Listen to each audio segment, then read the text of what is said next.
الحمد لله الحمد لله وكفى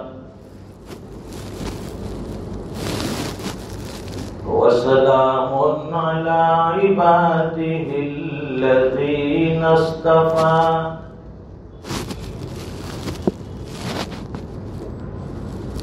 خصوصا على أفضلهم وخاتم النبيين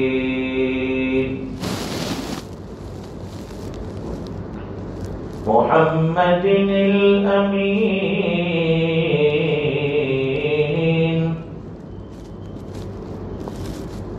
وعلى آله وأصحابه أجمعين.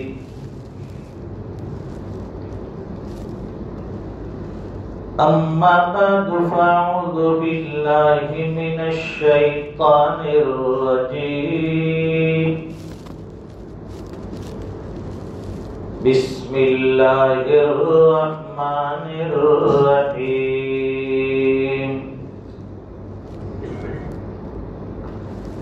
لقد كان لكم في رسول الله أسوة حسنة لمن كان يرجو الله واليوم الآخر وذكر الله كثيرا. صدق الله العظيم. اللهم صل على سيدنا ومولانا محمد وعلى آل سيدنا محمد وبارك وسلم.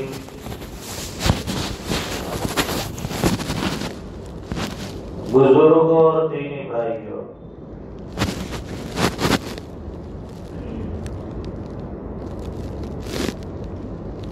انسان کی زندگی کا مقصد، بلکہ یوں کہیے کہ ایمان والے کی زندگی کا مقصد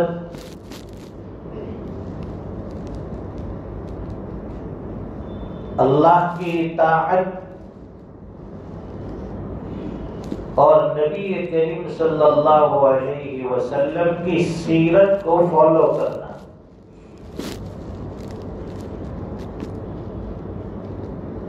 دنیا کے ہر انسان کی کامیابی ایمان اور اعمال صالحہ سے جڑی ہوئی. کامیاب ہونے کے لیے ایمان شرط ہے. آخرت کی کامیابی کے لیے ایمان شرط ہے. دنیاوی اعتبار سے تو کوئی بھی آدمی ترقی کر لیتا ہے لیکن اسے کامیاب نہیں کہا جائے. کیوں؟ اس لیے کہ مال تو فرعون کے پاس بھی تھا،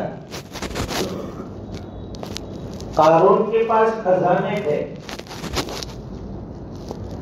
اور آج دنیا میں دیکھتے ہیں کہ بڑے بڑے ملینر ہیں، بڑے بڑے ارب پتی خرب پتی لوگ موجود ہیں جن کے پاس ایمان نہیں ہے. اسے کامیاب نہیں کہا جائے گا. وَمَا الْحَيَاةُ الدُّنْيَا إِلَّا مَتَاعُ الْغُرُورِ. قرآن کریم کہتا ہے کہ دنیا کی زندگی دھوکے کا سامان ہے. جب دنیا کی زندگی دھوکے کا سامان ہے تو اس دنیا کے حاصل کرنے والے کو، اس دنیا کے کمانے والے کو کبھی کامیاب نہیں کہا جاتا. ہاں، اللہ کی طرف سے جو مال ملا ہے اس مال کو پھر راہ خدا میں خرچ کریں گے، اللہ کے راستے میں خرچ کریں گے تو ہمارا مال آخرت کے اعتبار سے ہمیں کامیاب کرنے کے لیے بہت بہترین چیز ہے. مال یہ عیاشی کی چیز نہیں ہے، عیش و آرام کی چیز نہیں ہے، ذخیرہ کرنے کی چیز نہیں ہے۔ صحابہ کرام میں حضرت عثمان غنی رضی اللہ تعالیٰ عنہ مالدار صحابی، بڑے بڑے مالدار صحابہ کرام بھی تھے، لیکن وہ دونوں ہاتھ سے اللہ کے راستے میں مال خرچ کرتے رہے۔ انفاق فی سبیل اللہ، راہ خدا میں خرچ کرنا، یہ ساری چیزیں ہمیں اللہ کے نبی کی سیرت سے ملتی ہے۔ حضور پاک صلی اللہ علیہ وسلم کے اوپر کبھی کوئی دن ایسا نہیں گزرا کہ آپ کے پاس مال موجود ہو۔ اگر چند درہم، چند دینار آپ کے پاس موجود ہوتے تھے، جب تک اس کو اللہ کے راستے میں خرچ نہ کر دے، حضور کو نیند نہیں آتی تھی، آرام نہیں ملتا تھا، چین نہیں ملتا تھا، بے چینی رہتی تھی کہ یہ مال میرے پاس ہے، کیسے میں اس کو اللہ کے راستے میں خرچ کر دوں۔ اور ہمارا جی کیسا ہے کہ آنے دو، یہاں سے آنے دو، لیفٹ ہینڈ سائڈ سے، رائٹ سائڈ سے، دائیں سے، بائیں سے، اوپر سے، نیچے سے، آنے دو آنے دو۔ جانے دو والا ہمارے یہ نہیں ہے، صرف آنے دو، ان کمنگ آؤٹ گوئنگ نہیں۔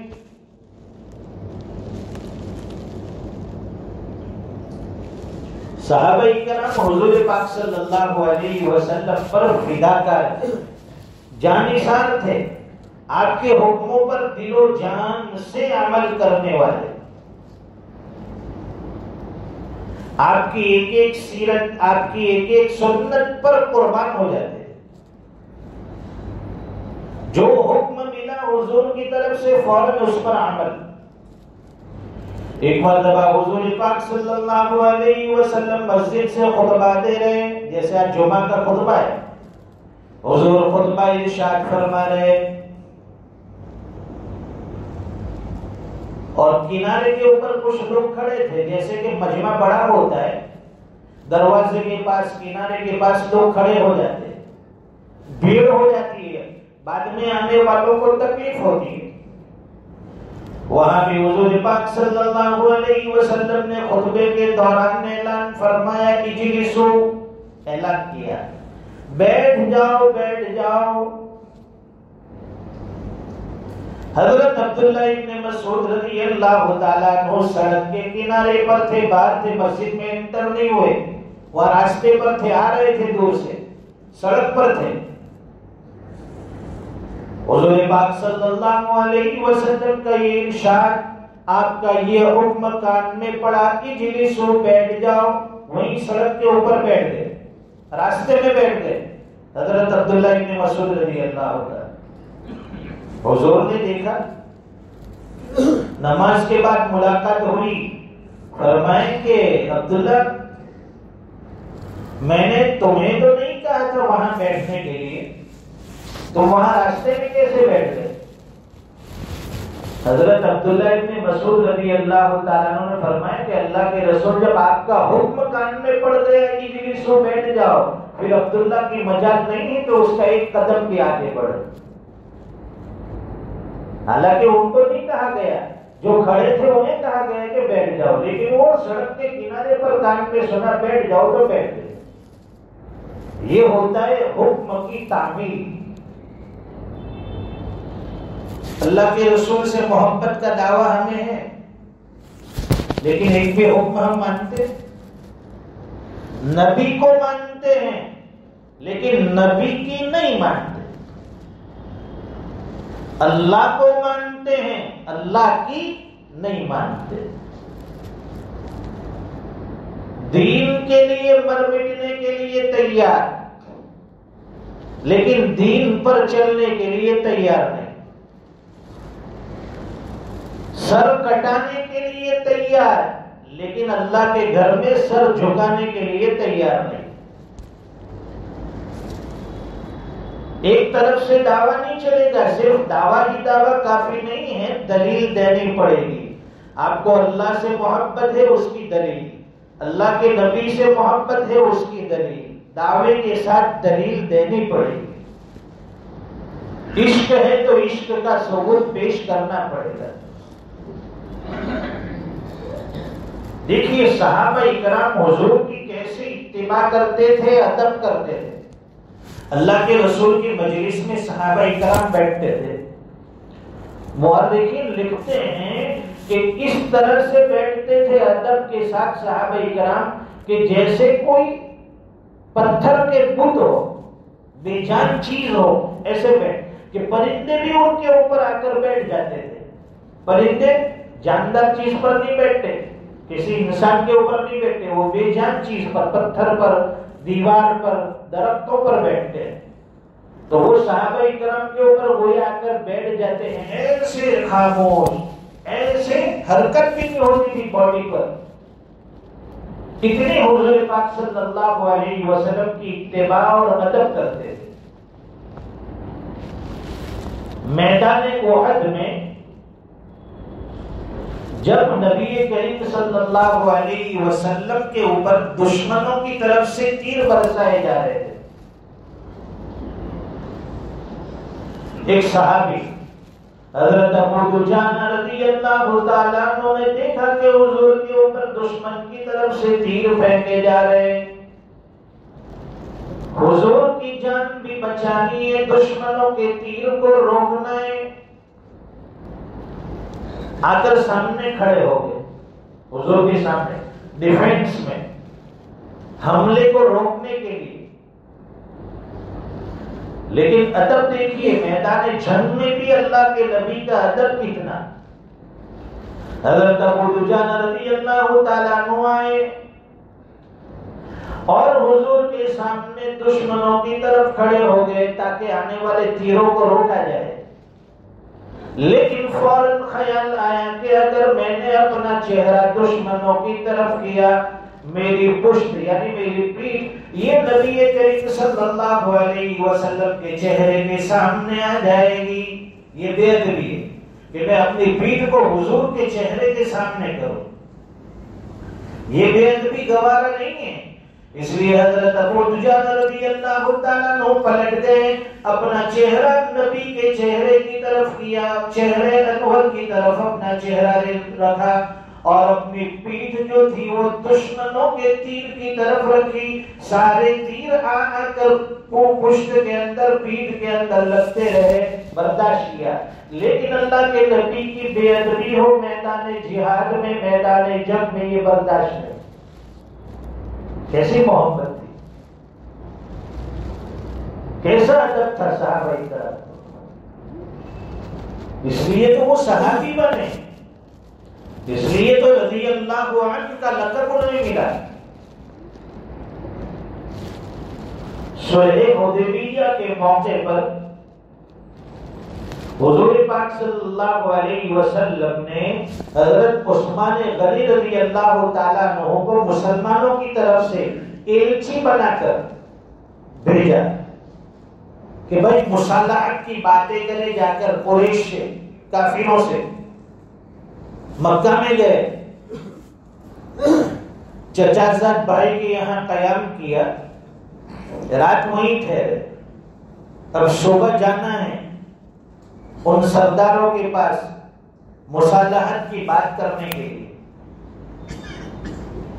گھر سے نکل رہے، حضرت عثمان غنی رضی اللہ تعالیٰ عنہ کی ازار جو تھی وہ پنڈلی تک اوپر تھی۔ پنڈلی یعنی گھٹنے اور ہماری جو ایڑی ہے اس کا بیچ درمیانی حصہ جسے پنڈلی کہتے ہیں، اتنی اوپر ازار اٹھی ہوئی تھی حضرت عثمان غنی رضی اللہ تعالیٰ۔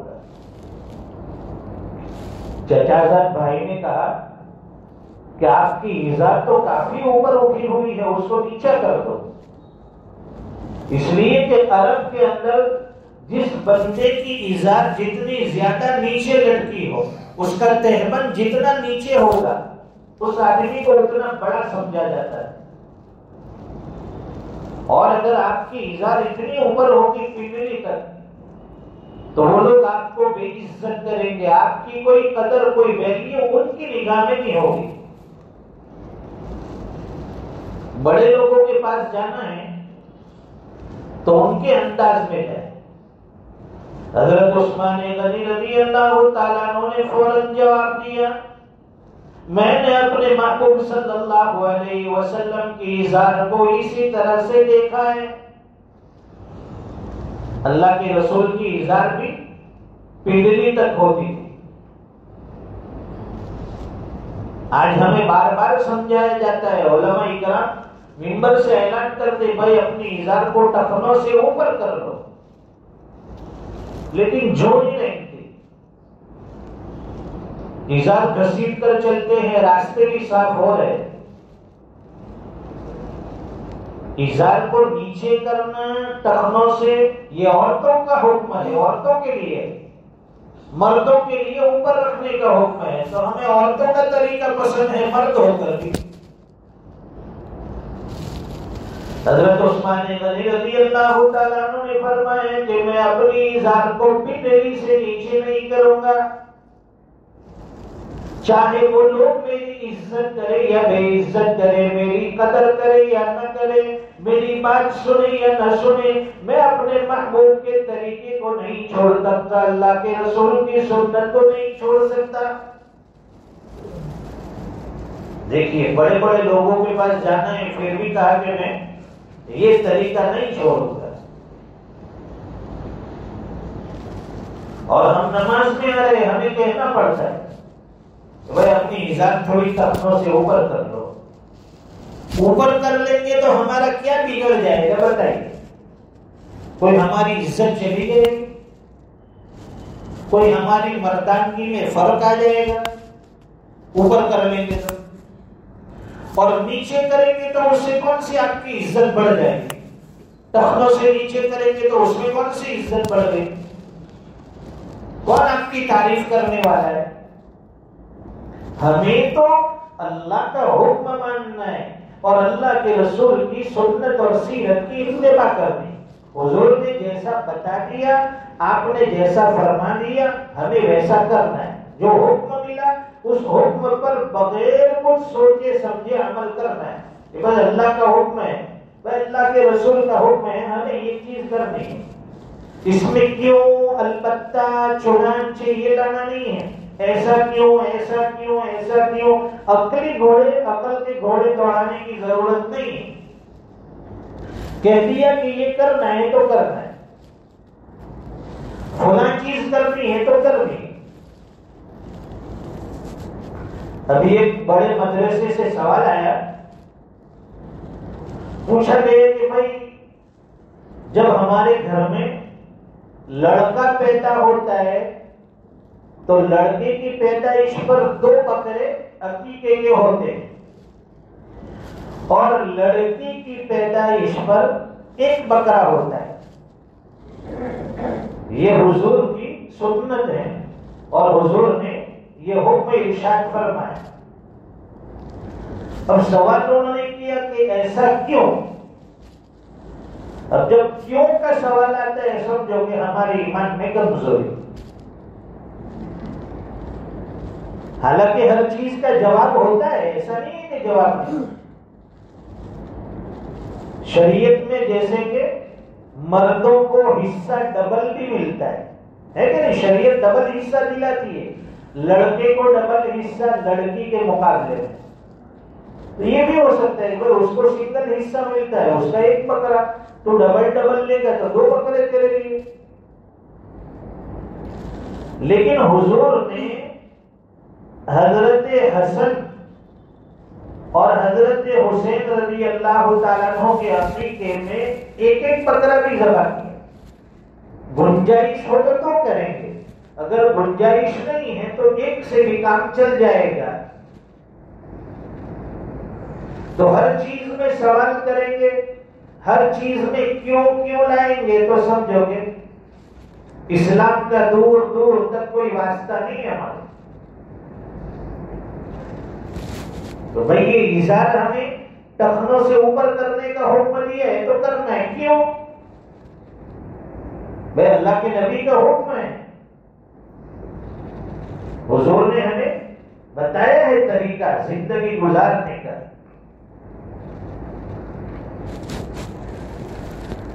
حضرت حذیفہ ابن الیمان رضی اللہ تعالیٰ عنہ فاتح ایران جب کسریٰ سے مذاکرات کے لیے گئے، اس وقت کی سپر پاور طاقت کسریٰ اس کے دربار میں مذاکرے کے لیے بلایا.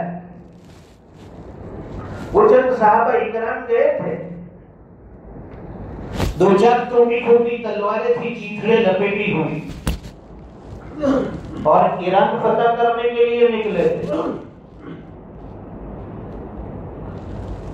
تو پہلے تو ان کو مذاکرے کے لیے، بات چیت کے لیے بلایا کہ بھئی یہ کس مقصد سے آئے ہیں، کیا چاہتے ہیں. تو ظاہر ہے کہ بڑے لوگوں کے یہاں بات چیت سے پہلے مہمان نوازی کی ہوتی ہے، پہلے ان کو تھوڑا کھلا پلایا جائے.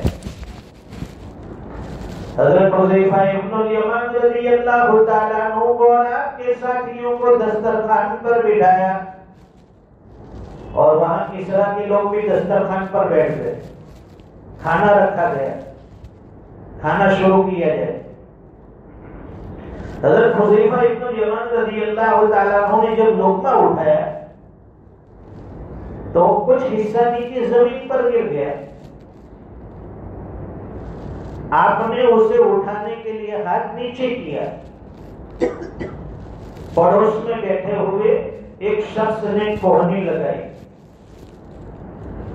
اور اس کے بعد روکا، ان کو اشارہ کیا کہ یہ مت اٹھاؤ، اس لیے کہ یہ کسریٰ کا دربار ہے، اور اگر تم نے نیچے سے لقمہ اٹھا کر کھا لیا تو یہ لوگ سمجھیں گے کہ یہ بڑے ندیدہ قسم کے لوگ ہیں، بھوکے بھوکے لوگ ہیں، کہ انہوں کھانا پینا بھی نہیں ملتا کہ نیچے گرا ہوا بھی اٹھا کر کھا لیتے.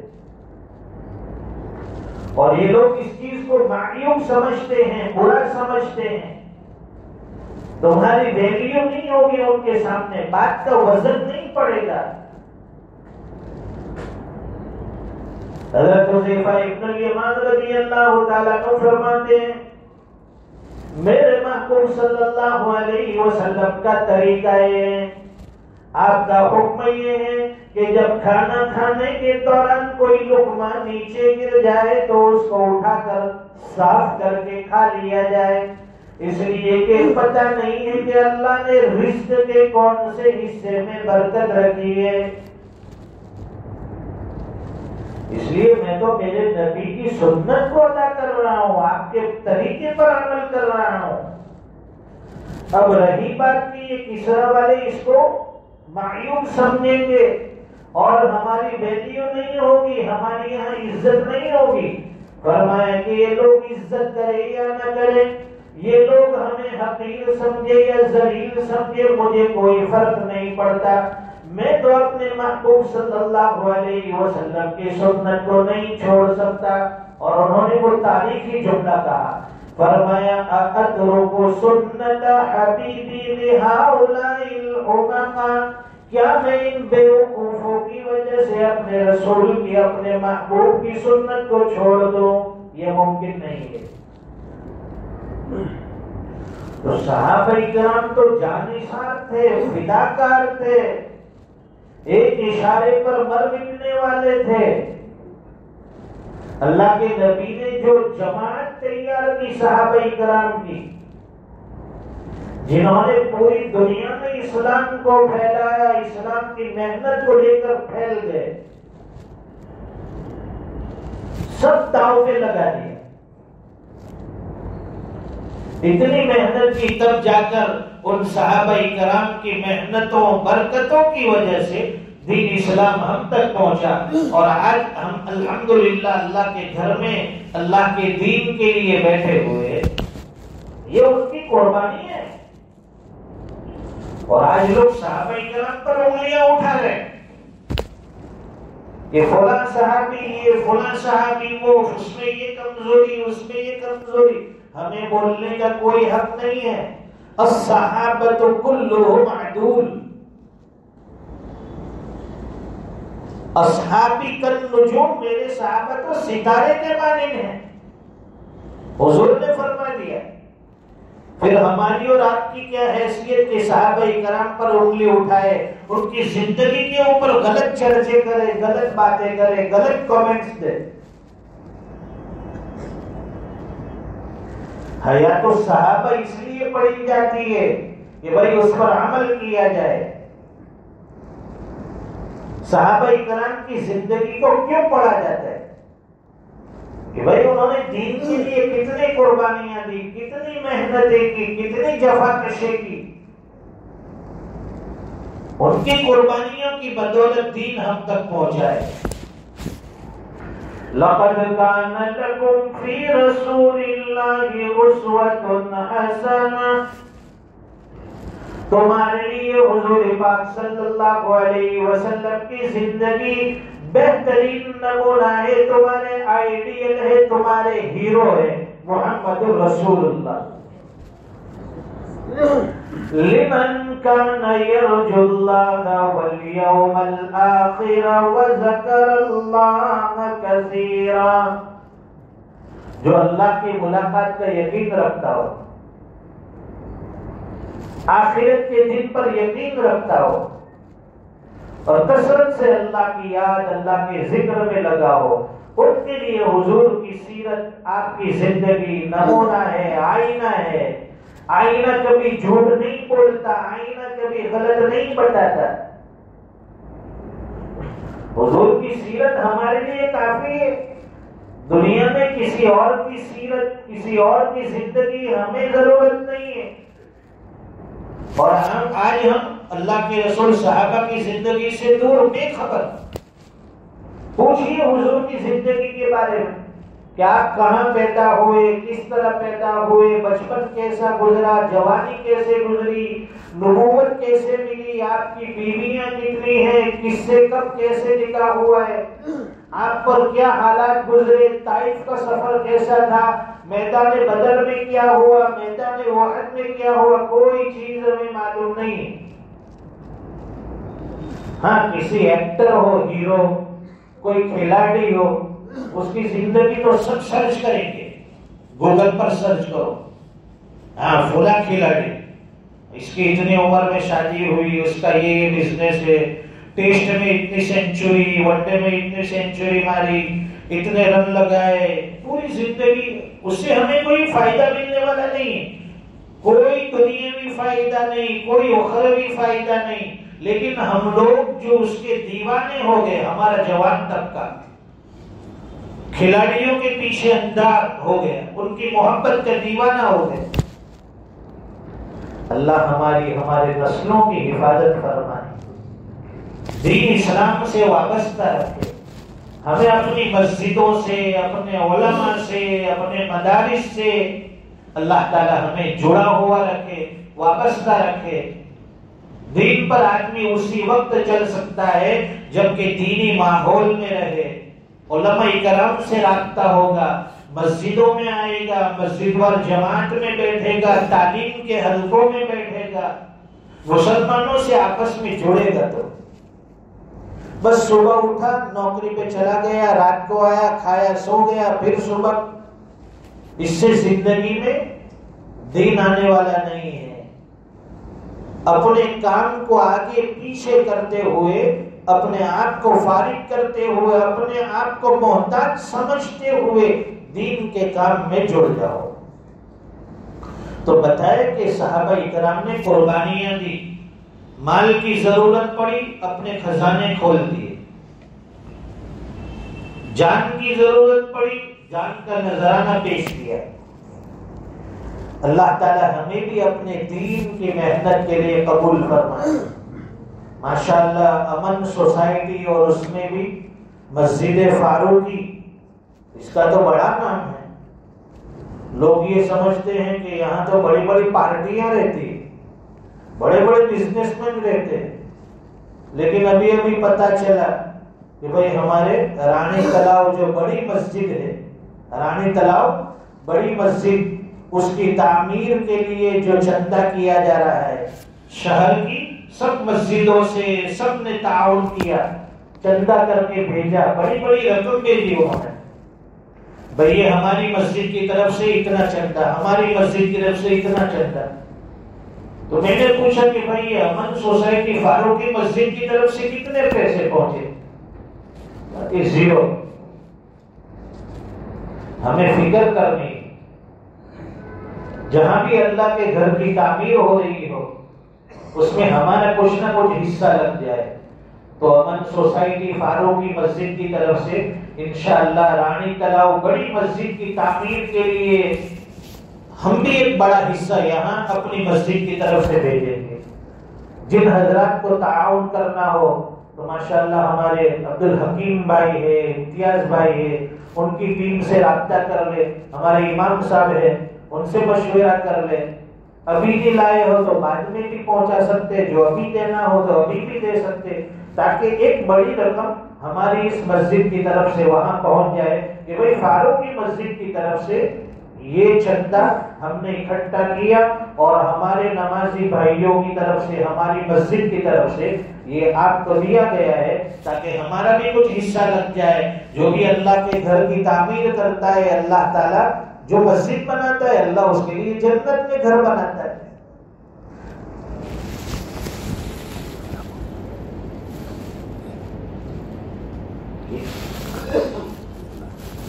ماشاءاللہ ماشاءاللہ، دیکھو ہمارے عبدالحکیم بھائی ان کی طرف سے 1 لاکھ روپے بڑی مسجد رانی تلاؤ کے اندر دینے کا انہوں نے وعدہ کیا ہے۔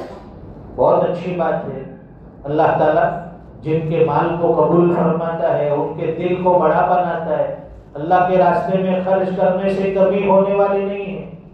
بھئی امام صاحب 2 منٹ کھڑے ہو کے ذرا نام لکھ لو، کوئی بھی ایک ساتھی جو دینا چاہتے ہو ذرا نام لکھ لیے جائے، بعد میں بھی دے سکتے ہیں۔ اللہ تعالیٰ عمل کی توفیق عطا فرمائے۔